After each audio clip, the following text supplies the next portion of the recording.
Hi, everybody. My name is Oluwadamilare from Shock, Nigeria. I can see Sarah. Hi, Sarah. We met at Comic-Con. Nice to meet you guys. Hey, Yes, okay. we did. Hey, everybody. Yeah, nice to meet Hi. you. Awesome. So yeah, if I have the floor, I can go ahead to begin my questions, and that'll be cool. Yeah. Yeah, we're rolling. You're good. Awesome. So my very first question goes to, of course, Sarah. I wanted to ask you, in terms of how this show is being positioned globally, what are some of like the, thoughts that are going through your mind in terms of how people in the global community will connect with the show, and how will Nigerians in the global community connect with the show? Go ahead. Right. So it's one of the reasons why I'm so excited that the producers of Iyanu, the showrunners, made sure that because we've had other shows that were made celebrating West African heritage or about Nigerians that we Nigerians didn't get to watch, right? Because we didn't have access to it because of the way it's positioned, where it gets to stream, where it gets to air. But this one, the way it's positioned, everybody has access to it. Nigerians here in Africa and Nigerians all over the world, and not even just Nigerians. Everybody has access to this show because of the way it's been placed.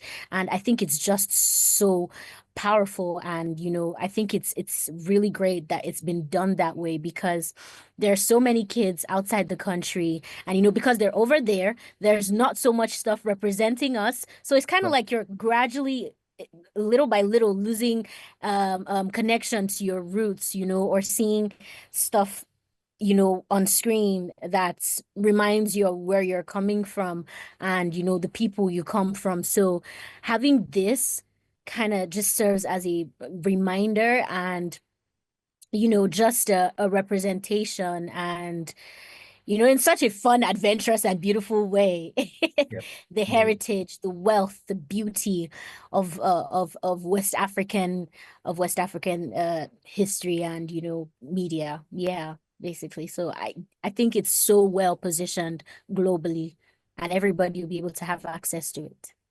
Awesome. Thank you so much for that great answer. So let me come to Sam. Sam, you played Toye in the series. So tell me, how were you able to sort of like connect with your character, and what's something culturally authentic about your character that you think people would be able to connect with? Go ahead. Wow, that's a really nice question. I think first of all, Toye is not a typical fighter.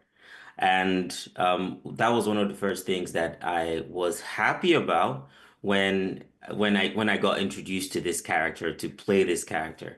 And it's such a beautiful thing because I myself, I'm a pacifist. I'm a gentleman. I'm not a fighter. I don't like wahala. I like to live my life. But I also, on a serious note, like I relate with Toyo on so many levels, and I think a lot of young men will be able to relate with this character.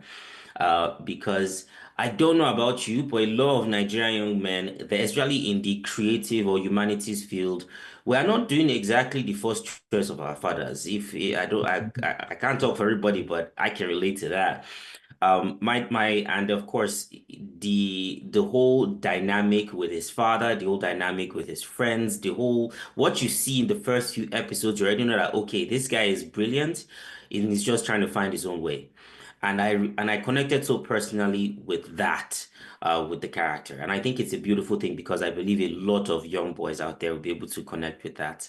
That it's okay to be, you can be cool and still be kind of a nerd. I mean, people like Elon Musk and Facebook CEO and all the guys that are, making all the big bucks now, if I can put it that way. It's not necessarily that they are muscular guys, but my point is it's so cool to be the coolest nerd ever. It's such a beautiful thing. I love it and I connect so much with that character. Awesome. Thank you so much, Sam. Yeah. Okay, Chawan, off now. I do. I want to quickly talk about, the how is your character also central to the show, and more or less what does this sort of like remind you of when you are talking about Nigerian culture and West African culture? Go ahead. Well, so for a start, B is like that cocky, loyal guy. Right. He's a very good friend and confidant of the lead character, Iyanu, right? And everything about B is so amazing as far as I'm concerned. But I think that the part of B that really resonates is his fighting style. You know, he has this slingshots and his fighting style is dambe, you know, so that's if you're familiar with our culture Yes. in The Nigeria, North. yeah, it's a Yeah. northern Yes. tournament, you know, that goes Yes. on, you know. So yeah, Interesting. and his costume, his hair, his lingo. Oh, the lingo. He has this catchphrase, you know, that a lot of Nice. people are going to enjoy. Yeah.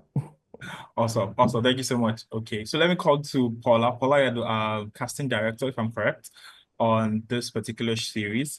So tell me, especially for the lead character who is played by Serah, what was that particular trait in the voice that you were really looking forward to determine who plays Iyanu?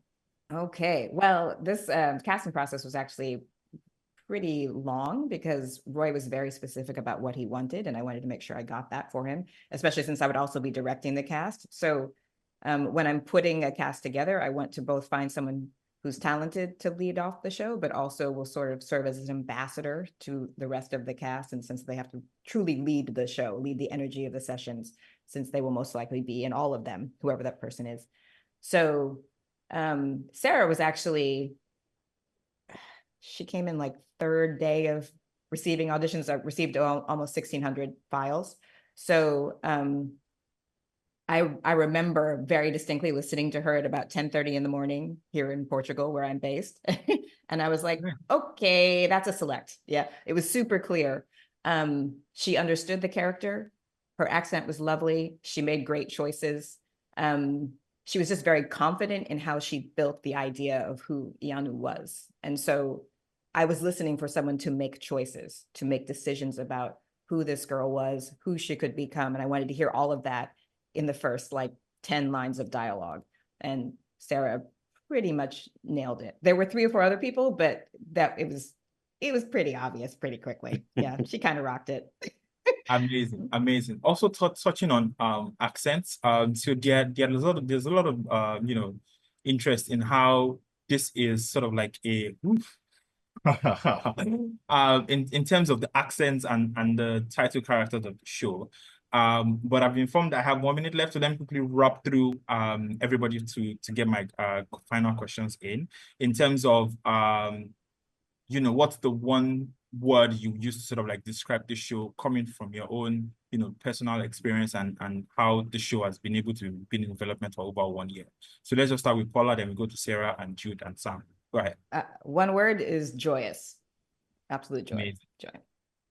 Amazing. Serah? That's been incredible. Incredible. Amazing. Yeah. What about Jude? Wonder. Wonder. Oh, that's a good one. That's nice. Okay. That's a good one. Yeah. Okay. For me, it feels like a dream come true. One word. 1 word. Dream. Dream. Dream is the word. Dream is the word. Awesome. Yeah. Awesome. Guys, thank you so much. Although my time was short, but thank you so much for talking to me. Thank you. Pleasure.